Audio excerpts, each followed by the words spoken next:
आप सभी को मेरा नमस्कार। आज वीरेंद्र की स्मृति में ये कार्यक्रम हो रहा है।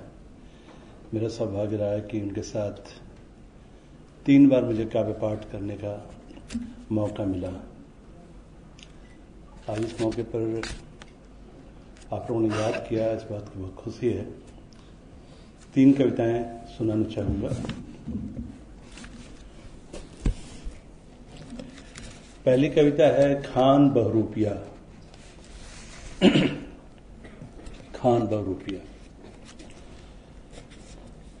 अब याद करता हूं तो वे आजमगढ़ जिले के थे।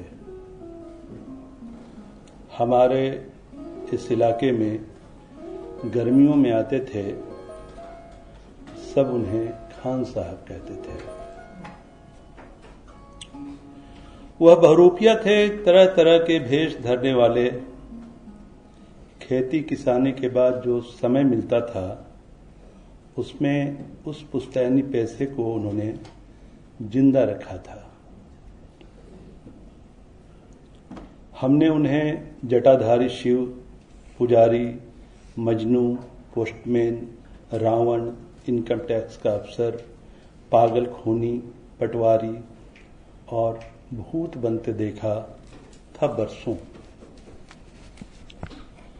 उनके पीछे सैकड़ों बच्चे होते थे, भागते, उछलते, कूदते। मैं भी उनमें से एक था। उनके पीछे सैकड़ों बच्चे होते थे, भागते, उछलते, कूदते। मैं भी उनमें से एक था। सब जानते थे कि वह बहुरूपिया थे। सब जानते थे कि वह बहुरूपिया थे। फिर भी जब वह पागल मजनू बनकर गलियों में भागते थे तो क्या आलम होता था। महिलाएं छतों से, बरामदे से, दरवाजे की ओट से उन्हें देखती, हंसती और अफसोस करती। छोटे बच्चे डरकर रोने लगते। तब वे रुककर उन बच्चों के गाल थपथपाते और हाय लैला कहते हुए, यह फिल्मी गीत गाते हुए कि तेरी बाकी अदा पर मैं हूं फिदा, तेरी चाहत का दिलबर। बयान क्या कहूं। गलियों में ये गीत वे गाते हुए भागते दिखते।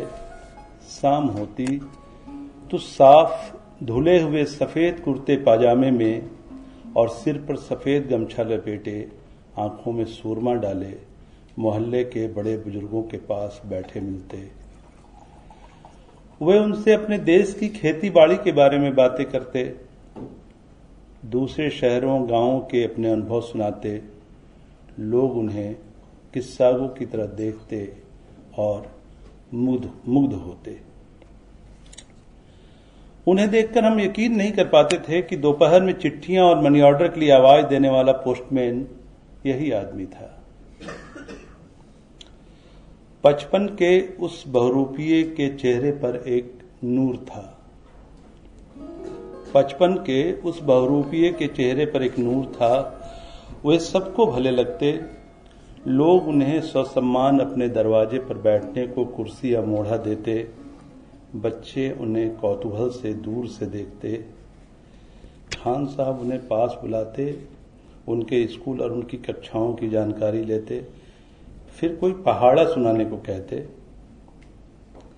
खूब मन लगाकर पढ़ो बबुआ कहकर स्नेह से उनका माथा चूमते। वर्षों तक उनका ठिकाना मस्जिद के पास रहने वाले बिलाल मियां का घर रहा। बिलाल मियां ने कभी उनसे रहने के पैसे नहीं लिए। कई साल गुजर गए हैं। 1986 के बाद वे फिर इधर नहीं आए। कई साल गुजर गए हैं। 1986 के बाद वे इधर नहीं आए। जब रामानंद सागर रामायण लेकर हमारे घरों के भीतर आए, उस साल के बाद उस बहुरूपिये की हमें कोई खबर नहीं मिली।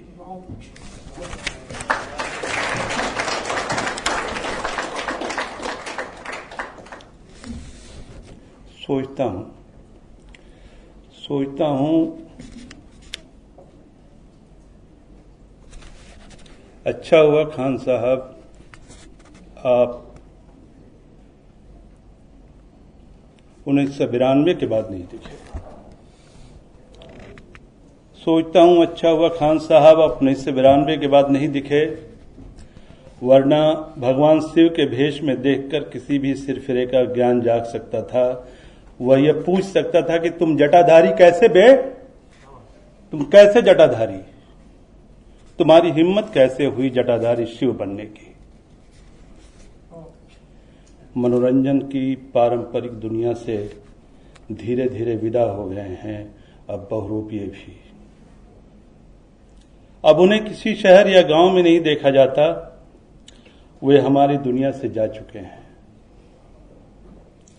अगर खान साहब अभी होंगे तो यकीनन यह बहुरूपिया अपनी 92-93 की उम्र पूरी कर रहा होगा।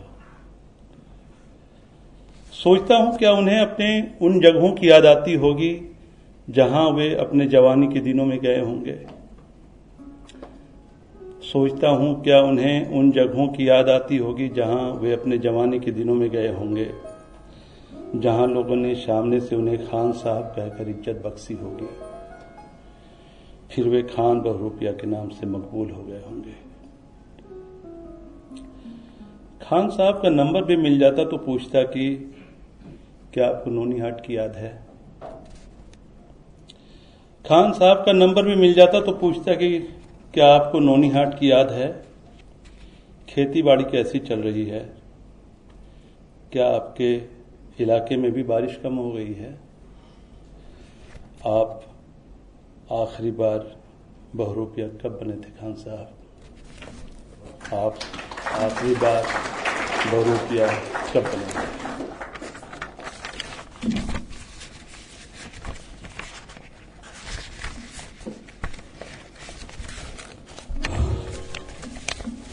दूसरी कविता है गरीब रिश्तेदार। गरीब रिश्तेदारों के ताजा हाल हमारे पास नहीं होते, उनका जिक्र हमारी बातचीत में नहीं आता।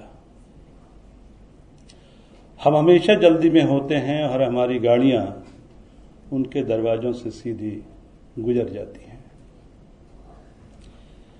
गरीब रिश्तेदारों के ताजा हाल हमारे पास नहीं होते, उनका जिक्र हमारी बातचीत में नहीं आता। हम हमेशा जल्दी में होते हैं और हमारी गाड़ियां उनके दरवाजों से सीधी गुजर जाती हैं। एक दिन फोन आता है मौसेरे भाई का, पता चलता है मौसी गुजर गई। एक दिन फोन आता है मौसेरे भाई का, पता चलता है मौसी गुजर गई। साल भर से बीमार चल रही थी। वह कहता है दुमका में सभी डॉक्टरों को दिखाया और सरकारी अस्पतालों का हाल तो आप जानती हो भैया। वह बिना पूछे ही बोले जा रहा है। वह बिना पूछे ही बोले जा रहा है। अगले गुरुवार को श्राद्ध कर्म है, आ जाना भैया। अगले गुरुवार को श्राद्ध कर्म है, आ जाना। एक दिन वह लेकर चले आते हैं विवाह का आमंत्रण कार्ड। तब हमें पता चलता है कि जिस लड़के को देखे 11 साल हो गए थे, अगले माह की 7 तारीख को उसका ही विवाह है। वे बड़े भोलेपन से कहते हैं कमाने लगा है, अपना परिवार अब संभाल लेगा। एक दोस्त को जानता हूं अपने शहर के सब्जी बाजार नहीं जाता। उसके बड़े भाई का साला सब्जी बेचता दिख जाता है, उसे लाज बहुत आती है। एक दोस्त को जानता हूं अपने शहर के सब्जी बाजार नहीं जाता। उसके बड़े भाई का साला सब्जी बेचता दिख जाता है, उसे लाज बहुत आती है। अशोक राजपथ से किताबें खरीदकर स्टेशन लौटते हुए दिखे दूर के एक रिश्तेदार। मामा यहां पटना में कैसे? पूछता हूं। बधावासी में वो कह रहे थे ऑटो पलट गया है, पैर टूट गया है बेटे का, पीएमसीएच में भर्ती है, अच्छा हुआ तुम मिल गया बेटा, मैं यहाँ पटना में किसी को नहीं जानता, अच्छा हुआ तुम मिल गए। अरे मामा मैं भी पटना में किसी को नहीं जानता, हमारा रेल में रिजर्वेशन है, नहीं तो देखने आता। भगवान पर भरोसा रखिए मामा, सब ठीक हो जाएगा, कहता हुआ पिंड छुड़ाता निकल लेता हूं वहां से। हम उनके किसी दुख में शामिल नहीं होना चाहते, उनकी पीड़ा से हमारा दिल ज्यादा पसीजता नहीं, हमें लगता है कि वो हमसे पैसे मांगेंगे, बेकार ही वक्त जाया करेंगे हमारा, हमारी संवेदना में कोई पत्ता उनके लिए बस कुछ ही देर के लिए हिल पाता है। हम उनके किसी दुख में शामिल नहीं होना चाहते, उनकी पीड़ा से हमारा दिल ज्यादा पसीजता नहीं, हमें लगता है वो हमसे पैसे मांगेंगे, बेकार ही वक्त जाया करेंगे हमारा, हमारी संवेदना में कोई पत्ता उनके लिए बस कुछ ही देर के लिए हिल पाता है। गरीब रिश्तेदारों के यहां जाओ तो अपने आंचल से पोंछकर कुर्सी या मोढ़ा आगे करती है एक स्त्री। गरीब रिश्तेदारों के यहां जाओ तो अपने आंचल से पोंछकर कुर्सी या मोढ़ा आगे करती है एक स्त्री और पूछती है पूरे घर का हाल। खूब सारा दूध की मीठी हो गई चाय आगे करती है और पूरा घर उत्सुकता से चेहरा तकता रहता है हमारा। वे कहते हैं अरे कभी कभार आ जाया करो, अब कहने को अपने लोग बचे ही कितने हैं। वे कहते हैं कभी कभार आ जाया करो, अब कहने को अपने लोग बचे ही कितने हैं, यह खीरा और भिंडी लेते जाओ, अपनी ही बाड़ी के हैं। इस बार आम बहुत आए हैं, पकने पर हम लेकर आएंगे, मां को बोल देना। और वापसी में एक झोला तरकारियों से भरा हमें पकड़ाते हुए वे कितने विह्वल दिखते हैं। बिजली के तार झूलते रहते हैं गरीब रिश्तेदारों के कच्चे पक्के घरों में, उनके बच्चों की हमें खबर नहीं होती, वे कब के चले गए हैं दिल्ली पंजाब कमाने, उनके बच्चे सरकारी स्कूलों में पढ़ते हैं सरकार के मध्याह्न भोजन के साथ। बिजली के तार झूलते रहते हैं गरीब रिश्तेदारों के कच्चे पक्के घरों में, उनके बच्चों की हमें खबर नहीं होती, वे कब के चले गए हैं दिल्ली पंजाब कमाने, उनके बच्चे सरकारी स्कूलों में पढ़ते हैं सरकार के मध्याह्न भोजन के साथ। वे दलालों से मिलते हैं और घिघियाते रहते हैं। वे दलालों से मिलते हैं और घिघियाते रहते हैं वृद्धा पेंशन और आवास योजना के लिए, पर हमारा जिक्र करते हैं बहुत उत्साह से कि हमारा बड़ा मकान है शहर में और हम सब सरकारी नौकरियों में हैं।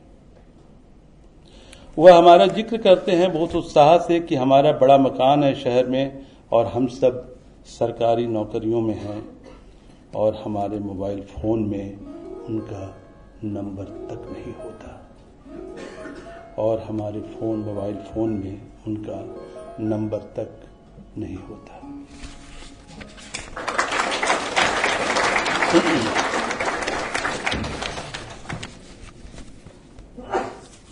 एक छोटी सी कविता है, वे ही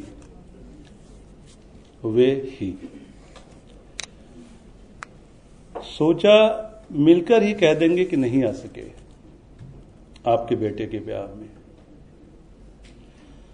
सोचा मिलकर ही कह देंगे नहीं आ सके आपके बेटे के ब्याह में, सारी तैयारी कर रखी थी पर ऐन वक्त पर आना मुलतवी करना पड़ा, फलाना काम आ पड़ा और कोई चारा नहीं था।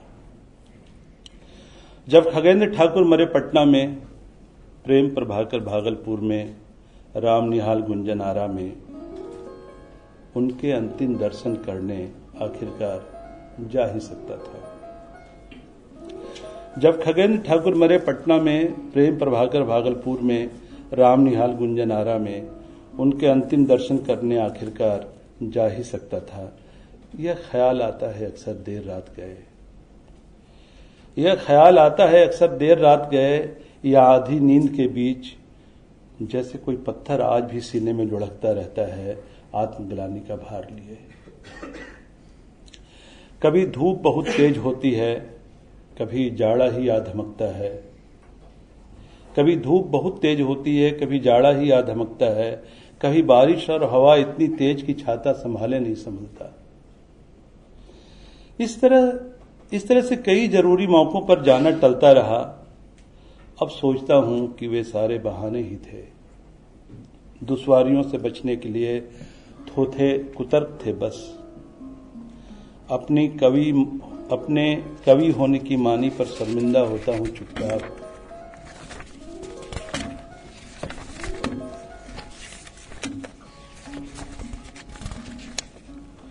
ये वही लोग थे जो फोन कर लेते थे कभी भी,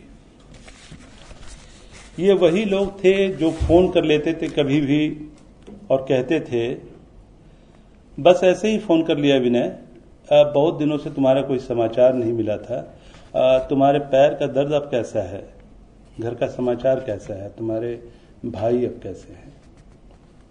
ये वही लोग थे जो फोन कर लेते थे कभी भी और कहते थे कि बस ऐसे ही फोन कर लिया विनय, बहुत दिनों से तुम्हारा कोई समाचार नहीं मिला था, तुम्हारे पैर का दर्द अब कैसा है, घर का समाचार, घर का क्या समाचार है, तुम्हारे भाई अब कैसे हैं।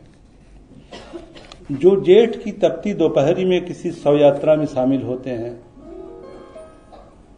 जो जेठ की तपती दोपहरी में किसी शव यात्रा में शामिल होते हैं और जरूरत पड़ने पर आंधी पानी में जानकारी मिलते ही किसी तरह पहुंच जाते हैं अस्पताल, वे कौन है। जो जेठ की तपती दोपहरी में किसी शव यात्रा में शामिल होते हैं और जरूरत पड़ने पर आंधी पानी में जानकारी मिलते ही किसी तरह पहुंच जाते हैं अस्पताल, वे कौन है। दुनिया में इन्हीं लोगों ने बचा रखा है मनुष्यता पर भरोसा। दुनिया में इन्हीं लोगों ने बचा रखा है मनुष्यता पर भरोसा। रिश्तों के अर्थ बस इनसे ही बचे हैं, वे सच्चे हितैषी और नागरिक हैं हमारे बीच के, बस वे शब्दों की कारीगरी नहीं जानते। दुनिया में इन्हीं लोगों ने बचा रखा है मनुष्यता पर भरोसा। रिश्तों के अर्थ बस इनसे ही बचे हैं, वे सच्चे हितैषी और नागरिक हैं हमारे बीच के, बस वे शब्दों की कारीगरी नहीं जानते। वे सही समय पर पहुंचते हैं जहां पहुंचना होता है, वे सही समय पर पहुंचते हैं जहां पहुंचना होता है। बदहवास से पसीने से भरा रूखा चेहरा लिए और अस्त व्यस्त यह कहते हुए, अभी पता चला भाई साहब, और सीधा चला आ रहा हूं। धन्यवाद।